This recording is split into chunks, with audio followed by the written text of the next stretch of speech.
Reski Mulfiati Lutfi kini coba bertarung di Pilkada serentak 2024. Bersama Andi Seto Asapa, Rizky maju sebagai calon wakil wali kota Makassar. Langkah Reski cukup berani, pasalnya dirinya kini harus meninggalkan posisi sebagai anggota DPRD Sulsel. Dirinya sejatinya akan duduk sebagai anggota dewan di periode ini. Namun dengan maju sebagai calon wakil wali kota Makassar, Reski pun harus mundur dari anggota DPRD terpilih. Reski hanyalah satu dari sejumlah anggota DPRD terpilih yang memilih maju di pilkada. Pihak KPU Sulsel pun menyerahkan fenomena ini pada parpol dan mereka yang maju diminta untuk mundur.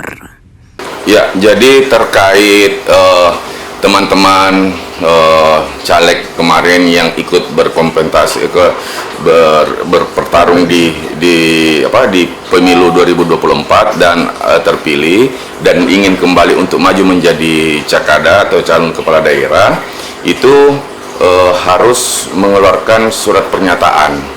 Tapi ini kita kembalikan kepada partai yang bersangkutan untuk persoalan internalnya. Kalau dari kami belum ada regulasi yang pasti terkait hal tersebut, hanya saja memang disarankan untuk membuat surat pernyataan pengunduran diri. Aturan mundurnya anggota DPRD terpilih tertuang dalam Undang-Undang Pilkada. Anggota DPR, DPD, dan DPRD Provinsi dan Kabupaten Kota didaftarkan sebagai calon, maka yang bersangkutan harus mengundurkan diri dari jabatannya. Tim Liputan Kompas TV Makassar, Sulawesi Selatan.